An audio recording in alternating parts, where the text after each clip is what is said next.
اس کے ہاتھوں کی کپکپاہٹ تانیہ دیکھ سکتی تھی. وہ اسے حوصلہ دے رہی تھی مگر خود بھی اسی خوف میں مبتلا تھی. ساجد نے کار کا دروازہ کھولا اور طوفانی بارش میں قدم رکھا. قدم رکھنے کی دیر تھی کہ اس کا پورا جسم تر ہو گیا. سرخ شرٹ کے نیچے پہنی بنیان واضح طور پر دکھائی دینے لگی. وہ انجن کی طرف بڑھا مگر اسے کچھ سمجھ نہ آیا. جانوروں کی آوازیں مزید واضح ہو گئی. 30 سیکنڈ میں وہ واپس ڈرائیونگ سیٹ پر آ بیٹھا. اس کا وجود بھیگ چکا تھا. اس کے ہونٹ نیلے ہو گئے. تندہو ہوائیں طوفانی بارش سے زیادہ خطرناک تھی. کیا ہوا یار؟ واجد نے پوچھا. لگتا ہے انجن میں پانی چلا گیا. ٹیشو پیپر سے اپنا چہرہ صاف کیا. اب کیا ساری رات اسی جگہ پر گزارنی پڑے گی؟ سحر نے دھیمے لہجے میں کہا. جب تک بارش نہیں رکتی تب تک تو کچھ بھی نہیں کیا جا سکتا. اچانک بارش میں اگر آپ کی کار بیابان جنگل میں خراب ہو جائے اور اچانک ایک سایہ آپ کو ونڈو سے آتا دکھائی دے. آرجے کی باتیں جاری تھی کہ اچانک کوئی باہر سے ونڈو کھٹکھٹانے لگا. کون؟ موسلادھار بارش کی وجہ سے باہر کچھ نظر نہیں آ رہا تھا. واجد کی آواز میں بھی کپکپاہٹ آ گئی. یار دروازہ مت کھولنا، واجد نے سمجھایا. مگر ساجد نہ مانا. اس نے دروازہ کھولا مگر وہاں کوئی بھی نہیں تھا. اچانک تندہو ہواؤں نے کار کا رخ لیا. بارش کی بوندیں کار میں داخل ہونے لگی. ساجد کے پینٹ بھی بارش سے گیلی ہو گئی. یار جلدی اندر آ. سحر اور تانیہ کے ساتھ ساتھ اب واجد بھی موسم کے حصار میں آ گیا. اس کا وجود بھی خوف کے زیر اثر ہو گیا. ایک بار پھر ونڈو پر دستک ہوئی مگر اس بار ایک سایہ بھی نمودار ہوا. ساجد نے غصے میں دروازہ کھولا. کیا ہے؟ کیوں بار بار تنگ کر رہے ہو؟ ساجد نے باہر نکلتے ہی اس پر جملے کسنا شروع کر دیے مگر وہ بوڑھا شخص خاموشی سے عصا کے سہارے کھڑا اس کی باتیں سنتا رہا. اس کا چہرہ لمبے بالوں سے آدھا ڈھکا ہوا تھا. اس کی کمر میں خم تھا. بیٹا جی یہاں اکیلے رہنا ٹھیک نہیں. یہ جنگل روحوں کا مسکن ہے. جتنی جلدی ہو سکے چلے جاؤ یہاں سے ورنہ جانی نقصان بھی ہو سکتا ہے. اس بوڑھے کی آواز موسلادھار بارش میں کار تک پہنچ رہی تھی. سحر اور تانیہ مزید گھبرا گئی. واجد بھی اب باہر آ چکا تھا. ہماری کار خراب ہو گئی ہے اور یہاں کوئی مکینک ہے؟ واجد نے اس بوڑھے شخص سے پوچھا. اس جنگل میں کوئی مکینک نہیں ملے گا تمہیں. ہاں اگر چاہو تو میرے ساتھ آ سکتے ہو. پاس ہی ایک حویلی ہے، میں اس کی دیکھ بھال کرتا ہوں. چاہو تو آج رات وہاں ٹھہر سکتے ہو. یہ کہہ کر بوڑھا شخص وہاں سے چل دیا. ایک بار پھر بجلی چمکی. بادلوں نے ڈر کو ہوا دی. تانیہ فوراً کار سے باہر آئی. یار اس طوفانی رات میں باہر رکنے سے بہتر ہے کہ اس بوڑھے شخص کے ساتھ اس کی حویلی ہی چلے جائیں. اس جنگل میں رات گزارنے سے تو بہتر ہے نا. اس کے جسم پر کپکپی تاری تھی. ٹھیک ہے. ساجد نے شانے اچکائے اور بوڑھے شخص کو روکا. اس کی ہنسی پہلی بار نظر آئی. سب اس بوڑھے شخص کے پیچھے چل دیے. سنسان سڑک پر بارش کی بوندوں کے ساتھ ان سب کے قدموں کی آواز بھی سنی جا سکتی تھی. 1 میٹر کے فاصلے پر ایک حویلی نظر آئی. لوہے کا جالی دار گیٹ طوفانی ہوا میں کھڑکھڑاہٹ کی آواز پیدا کر رہا تھا. ایک بار پھر بجلی چمکی. سب نے پہلی بار اس حویلی کی کھولناکی کو دیکھا. پوری حویلی پر سیاہی چھائی ہوئی تھی. ایک عجیب سی آہٹ اس حویلی کے باہر سے سنی جا سکتی تھی. بوڑھے شخص نے آگے بڑھ کر مین دروازہ کھولا. 10 فٹ لمبا اور 5 فٹ چوڑا دروازہ جاذبے نظر تو نہیں تھا مگر ایک وحشت ضرور رکھتا تھا. سب اندر چلے گئے. وہ سب بارش میں مکمل طور پر بھیگ چکے تھے. سب کے جسم پر کپکپی تاری تھی. حویلی میں اندھیرا تھا. بجلی کی چمک نے ہر چیز کو روشن کیا. سامنے ایک صوفہ تھا جسے پھٹے پرانے کپڑے سے ڈھکا ہوا تھا. دائیں طرف 60 کی دہائی کا ڈائننگ ٹیبل جس نے مٹی کا لبادہ اوڑھا ہوا تھا وہ پڑا تھا. بائیں طرف ایک کمرہ تھا جسے دیکھ کر کچن کا گمان ہو رہا تھا. ایک آہٹ وہاں سے مسلسل آ رہی تھی. گرج کی آواز نے اس آہٹ کو مدھم کر دیا. یار کتنی سنسان ہے یہ حویلی. آگے بڑھتے ہوئے تانیہ نے کہا. اچانک دروازہ بند ہونے کی آواز آئی. سب نے مڑ کر دیکھا لیکن وہاں کوئی بھی نہیں تھا. یہ دروازہ، سحر نے کہا. اس کا چہرہ اس کے ڈر کو ظاہر کر رہا تھا. یہ حویلی 100 سال پرانی ہے. سب دروازے جام ہو چکے ہیں. کب کھلتے ہیں کب بند ہوتے ہیں پتہ ہی نہیں چلتا. خیر تم اوپر چلے جاؤ، آرام کرو. بوڑھا شخص کچن میں چلا گیا اور پھر 4 کینڈلز ہاتھ میں لیے واپس آیا. یہ لو، یہاں روشنی صرف اتنی ہی ہوتی ہے اور یاد رہے چاہے کچھ بھی ہو جائے اپنے کمرے سے باہر مت نکلنا ورنہ کسیانی ہنسی کے ساتھ وہ واپس کچن میں چلا گیا۔ کچن میں جاتے ہی وہ ہنسی غائب ہو گئی۔ بجلی کی چمک نے ایک بار پھر اندھیر حویلی کو نیلی روشنی سے جگمگا دیا۔ سب دھیمے دھیمے قدموں سے سیڑھیاں چڑھنے لگے۔ ہاتھ میں کینڈلز روشن تھی، مگر ہوا کے جھونکے اس روشنی کو بھی اچک لے جانے کو تیار تھے۔ اوپر والی منزل پر 4 دروازے تھے، سب ایک ایک کمرے میں چلے گئے۔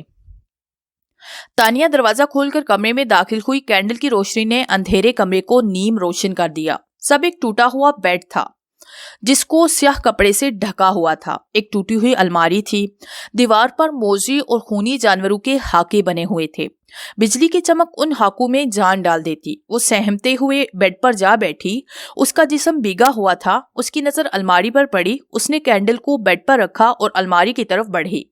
برسات نے اس الماری کو جام کر دیا۔ وہ اسے کھولنے کی کوشش کر رہی تھی۔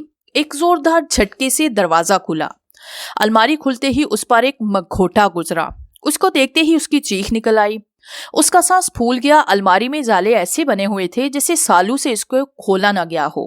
ایک چادر الماری میں تھی۔ اس نے اسے اٹھایا اور اوڑھ کر بیڈ پر جا لیٹی۔ ایک کپ کپی اس پر طاری تھی۔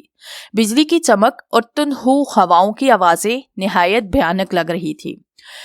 کھڑکھڑ کی آوازیں اس کی نیند کو اچک لے گئی۔ ایک چیخ کی آواز آئی۔ وہ ڈر گئی، اٹھ بیٹھی۔ قدموں کی آہٹ اسے سنائی دینے لگی۔ وہ ڈرتے ہوئے دروازے کے قریب آئی۔ کون ہے؟ کون ہے؟ لرزتے لبوں سے پوچھا، مگر کوئی جواب نہ آیا۔ اس نے دروازہ کھولا مگر وہاں کوئی نہ تھا۔ لمبے سانس لیتے ہوئے وہ آگے بڑھی مگر اندھیرے کے سوا کچھ نظر نہ آیا۔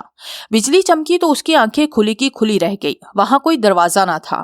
وہ دروازے جن کے ذریعے سحر، واجد اور ساجد اپنے اپنے کمروں میں داخل ہوئے تھے، سبھی غائب تھے۔ ساجد، واجد، سحر، وہ چلانے لگی۔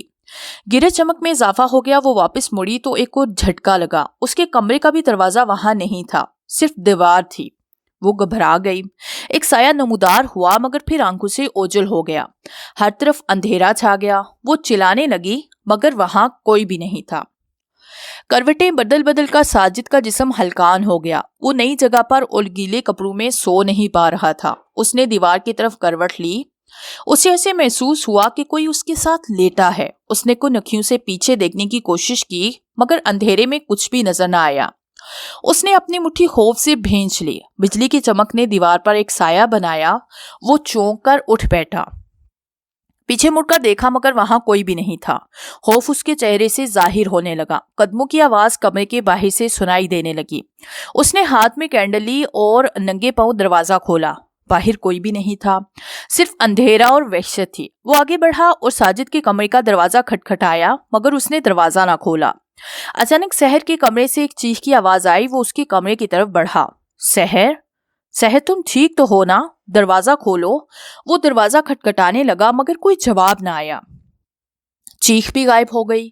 پر اسرار خاموشی نے آ گھیرا۔ اسے ایسے محسوس ہوا کہ کوئی اس کے پیچھے ہے۔ اس نے مڑ کر دیکھا مگر وہاں کوئی بھی نہیں تھا۔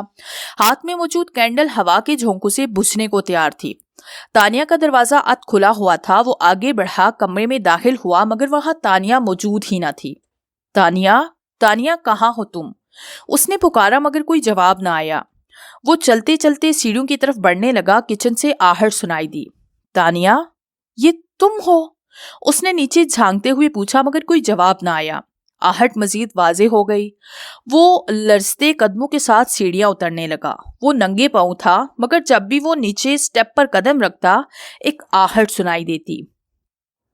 ایسے معلوم ہو رہا تھا جیسے کوئی اس کے ساتھ ساتھ نیچے اتر رہا ہو۔ وہ قدموں کی آواز تھی۔ اس نے اپنے آگے پیچھے دیکھا مگر کوئی نظر نہ آیا۔ ایک تندہو ہوا کا جھونکا آیا اور کینڈل بجھ گئی۔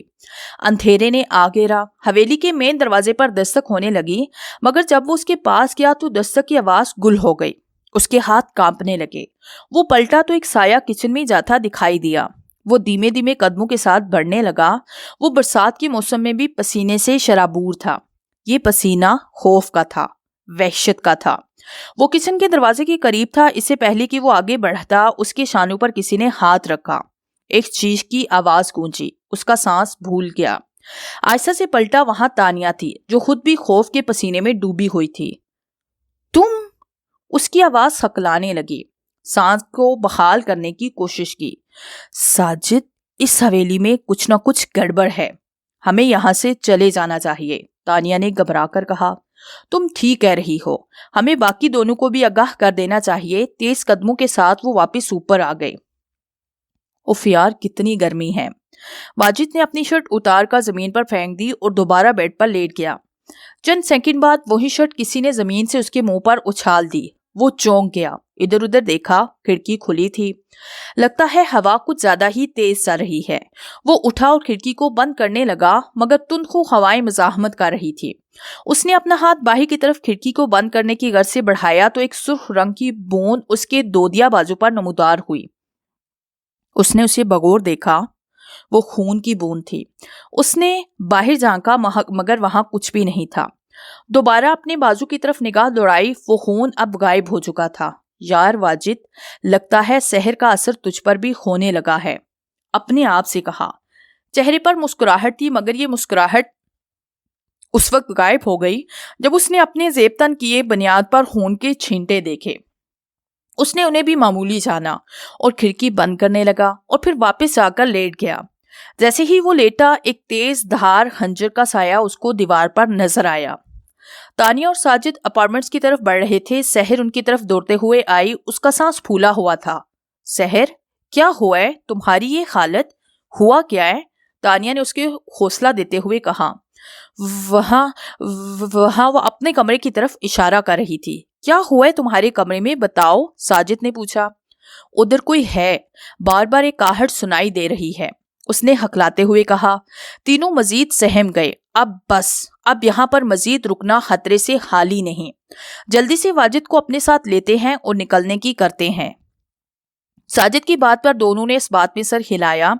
بجلی کی چمک میں اضافہ ہوتا جا رہا تھا۔ گرج کی آواز ایسے سنائی دے رہی تھی جیسے بادل ان کے سر پر ہوں۔ وہ چل رہے تھے۔ اچانک ساجد کو اپنے پاؤں گیلے محسوس ہوئے۔ ہر طرف اندھیرا تھا، کینڈل بھی بار بار بجھ رہی تھی۔ واضح طور سے کچھ بھی دکھائی نہیں دے رہا تھا۔ یہاں کچھ ہے، میرے پاؤں گیلے ہو رہے ہیں۔ سب کی نظر زمین پر تھی۔ بجلی دوبارہ چمکی، سب کے رونگٹے کھڑے ہو گئے۔ ساجد کے پاؤں خون میں سرخ ہو چکے تھے۔ خوف کے سبب اس کے ہاتھ سے کینڈل نیچے گر گئی۔ تانیہ اور سحر نے ایک دوسرے کو دبوچ لیا۔ ان دونوں کی سسکیاں حویلی میں گونجنے لگی۔ ان کی نظر خون کے ماہر کی طرف گئی، آنکھیں کھلی کی کھلی رہ گئی۔ خون واجد کی لاش سے نکل رہا تھا، اس کا سر کٹا ہوا تھا، آنکھیں کھلی تھی۔ سحر کی چیخ نے بادلوں کو خاموش کروا دیا۔ ساجد کو بھی ایک جھٹکا لگا۔ اس سے پہلے کہ بجلی کی چمک بڑھتی، اس نے دونوں کا ہاتھ پکڑا۔ چلو یہاں سے۔ وہ بھاگتے ہوئے نیچے آئے، مگر ایک آہٹ ان کا پیچھا کر رہی تھی۔ مین دروازے کی طرف بڑھے تو ایک آواز نے سب کو پیچھے مڑ کر دیکھنے پر مجبور کر دیا۔ کہاں جا رہے ہو تم سب؟ یہ واجد کی آواز تھی۔ تینوں اسے وہاں دیکھ کر ڈر گئے۔ وہ بنیان اور پینٹ زیب تن کیے ہوئے تھا، اس کی بنیان پر ابھی بھی خون کے نشانات تھے۔ تم مگر تم تو، ساجد نے ہکلاتے ہوئے کہا۔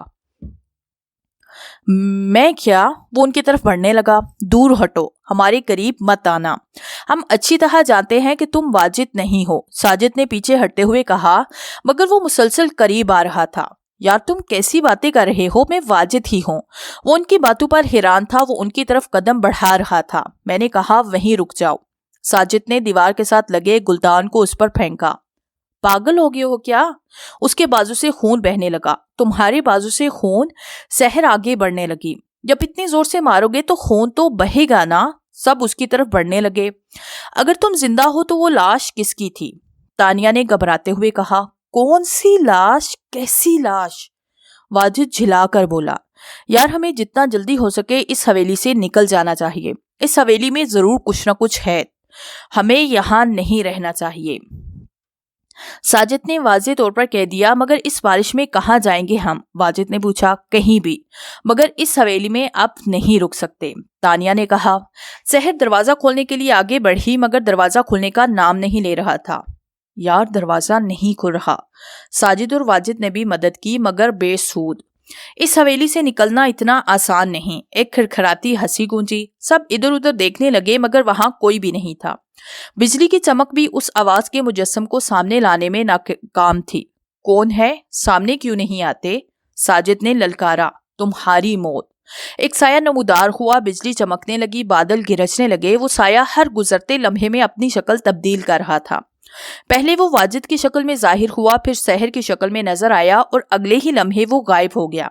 سب پر وحشت طاری ہو گئی۔ دروازہ کھولنے کی کوشش کی مگر وہ بند رہا۔ سب نے باہر کے راستے کی تلاش شروع کر دی مگر راستہ نہ ملا۔ چیخوں کی آواز تیز سے تیز تر ہو گئی، بجلی کی چمک نے سب کو جدا کر دیا۔ اگلے ہی لمحے سب ایک دوسرے کی آنکھ سے اوجھل ہو گئے، سب ایک دوسرے کو آواز سننے سے قاصر تھے۔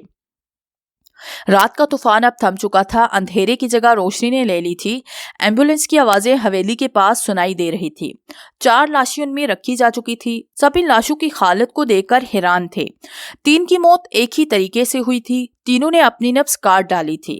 جسم پر کسی بھی قسم کے خراشوں کے نشانات نہیں تھے سوائے ایک لاش کے۔